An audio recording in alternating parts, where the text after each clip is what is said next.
Hello, everyone. My name is Cat Oriel with Forbes Breaking News, and today I'm here with Rep.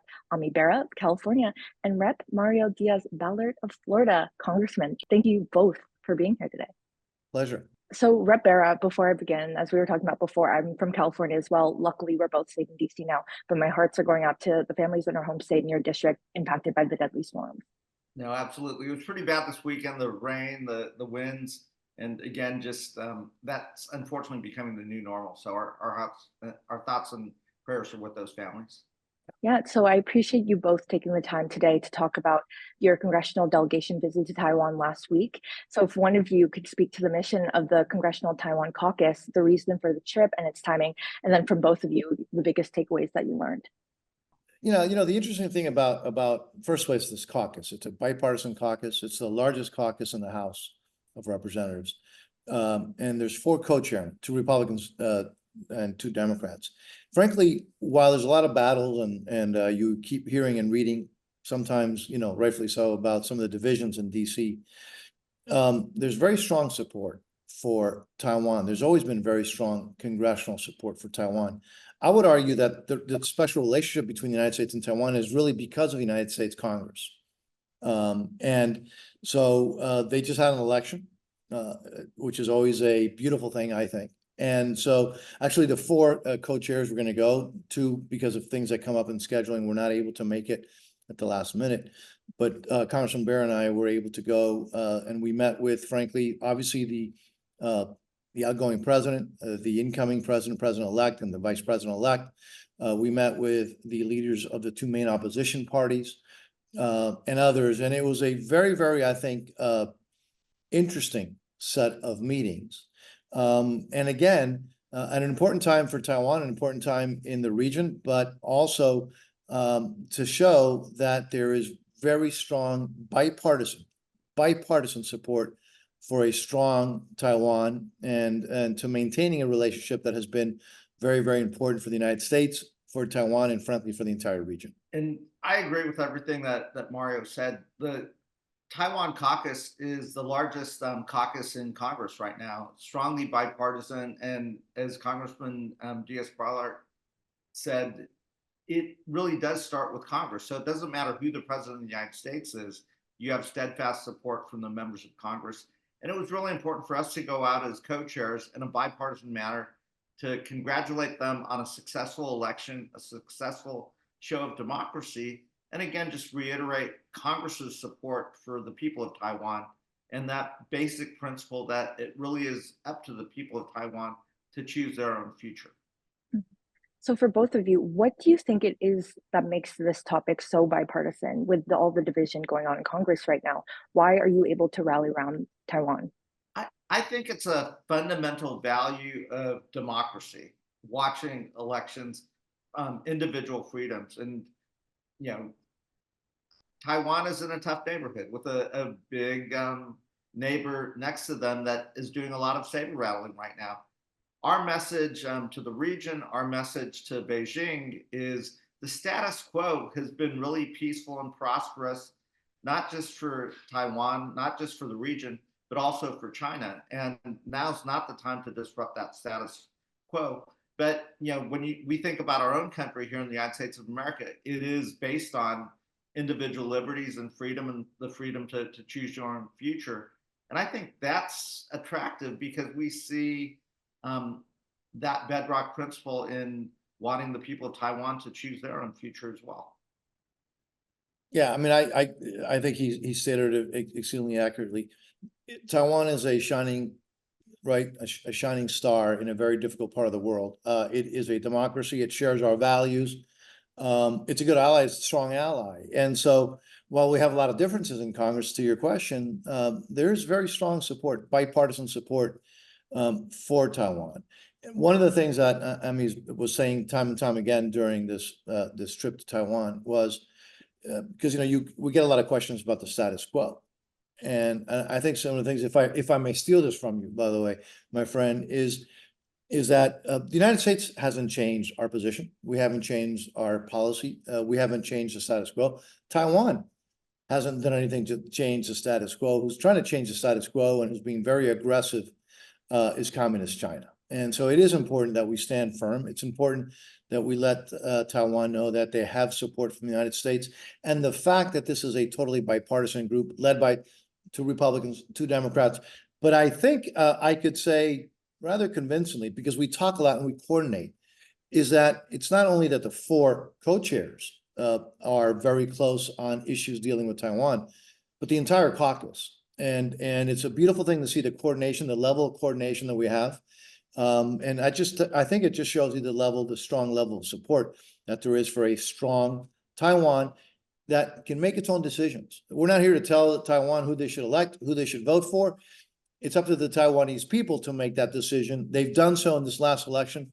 They continue to demonstrate to the world that democracy works, can work. And I think one of the reasons that Communist China is so afraid of Taiwan is because of the contrast of, again, their situation. And then just 100 miles away, you have this shining star of freedom, of democracy, of human rights, of a free press, an aggressive free press. Those are things that I think the Communist Party fears, and they demonstrate it every single day. Well, you just mentioned that it's not the US's responsibility to tell them who should be in power, what party should be in power, but there will be a divided parliament when the president-elect is sworn in. So does that concern you at all? It's going to be interesting to see how President-elect Lai navigates that divided government. I mean, you have the KMT with 52 seats, the DPP with 51 seats, and then this upstart party, the TPP, with 8 seats. And Mario and I made very intentionally went to go visit with all 3 parties because we think it's very important to meet with the minority parties as well.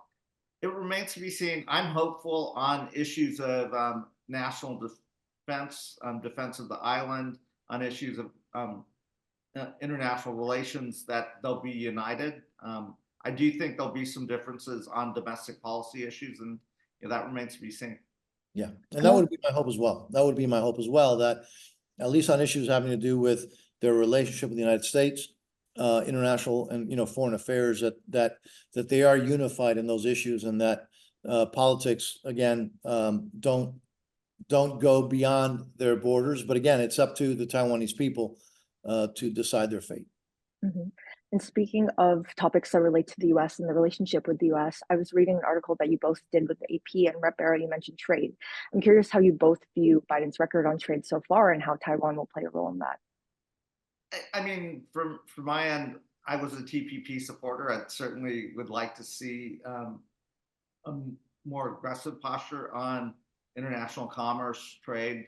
I do think the administration's moving towards addressing issues of trade and increasing trade between the United States and Taiwan.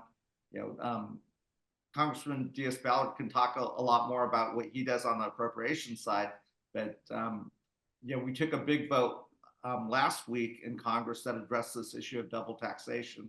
I don't remember the final number, but I think it was north of 350 members of the House of Representatives. So very positive. That's a positive signal to Taiwan as well, to business in Taiwan, that we want to have a strong economic relationship.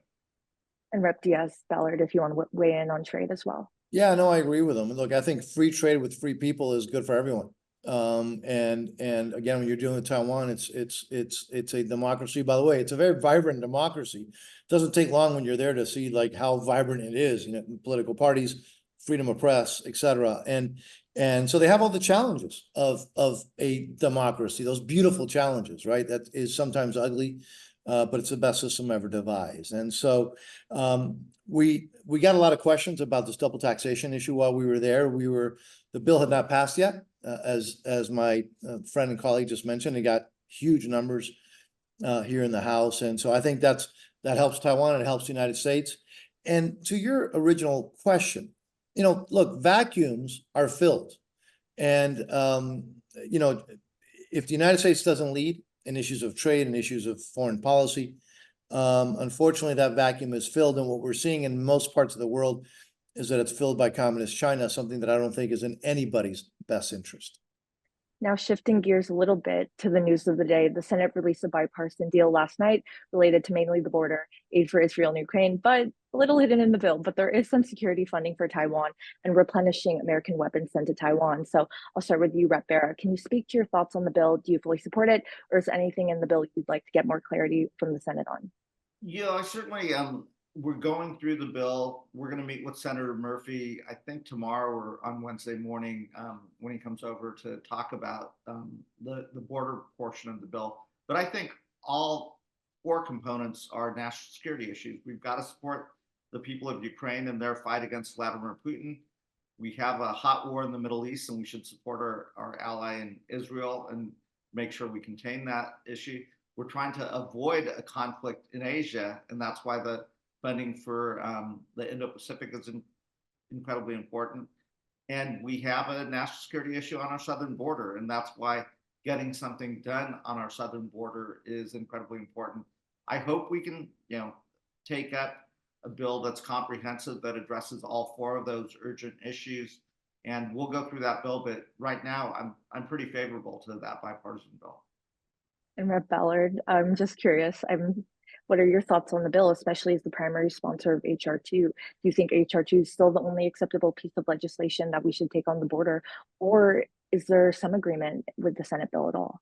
Yeah, I don't think HR 2 is the do-all, solve-all. It in itself is also an imperfect bill, like any human endeavor. I think it's a good bill, and it's a very strong bill. But I think my colleague mentioned the four key issues and why they're important. And so I've not had a chance to look at the bill. I will tell you a couple things. If it gets the majority of the Republicans in the Senate, and then I think it becomes more of a real issue on its way back to the House. If it doesn't do that, and then I think there's zero chance that it has any chance to ever get heard in the House. But I will start by commending those who have negotiated it. I mean, I can we know how difficult it is to negotiate big things like that. So again, whatever happens, we'll see. But the fact that you had a group of senators, bipartisan, get together and work at this is a really good thing. Whether it's a good bill or not, whether it gets support or not, that remains to be seen. I do think, by the way, that it's important, obviously, and I agree with my colleague here. Putin has to be stopped, sooner than later. He's got to be stopped one day, and I hope it's sooner than later. We have to do that efficiently. We have to make sure that the money is well spent, that there's accountability. The Indo-Pacific is hugely important. I mentioned about the vacuum. If we don't act and if we don't lead, China is there to fill the vacuum in a very negative way. There are other things that we're doing through the appropriations process to try to help Taiwan and to strengthen our hand vis-a-vis China, communist China. He mentioned the border. It is a national security issue. You asked if it's HR 2. It doesn't have to be HR 2, but it has to be something that really secures the border, and it's doable, and we all know that. And so again, there are some really important issues that this package is trying to deal with. Sometimes when you put that many big issues in one package, it kind of scares people. We may end up having to break it apart, but I think all of those four issues are important issues. Well, thank you so much for your time today, both of you. And I think a lot of people will find it very refreshing to see you both interacting and cooperating with each other in a very bipartisan way. We always get along. Yeah, I'll tell you what, but it is important. He and I have a million differences, but here's the key. Every time he says something to me, I know it's real. I know that I can trust him, and he's never lied to me, will not lie to me. And that's what it takes to be effective in this process, which is why I love working with him, my other colleagues, and we have to continue to work on issues that are important to the national security of the country, to our economy, and yes, to help our allies. Rep. Bera, is there anything else that you would like to add about bipartisanship? Just because I feel like a lot of people, it's on their minds of like, how can we work together, and how are you able to work together? No, other than there really is a lot more bipartisanship in Congress than you see in the media, on cable news and social media. It just doesn't get covered as much. And, we talked about Taiwan, but on issues of Ukraine, on most of the important legislation that we've been passing, it's been passing on suspension with over 350 votes. So that means the majority of Republicans and the majority of Democrats are voting on the same piece of legislation, whether that's to fund the government. I think you'll see a number of appropriation bills get done. So there's a lot happening. That the tax legislation, that was a big vote. So there's more bipartisanship than the media actually covers. So that's a good final message. Thank you so much for your time today. Thank you so much.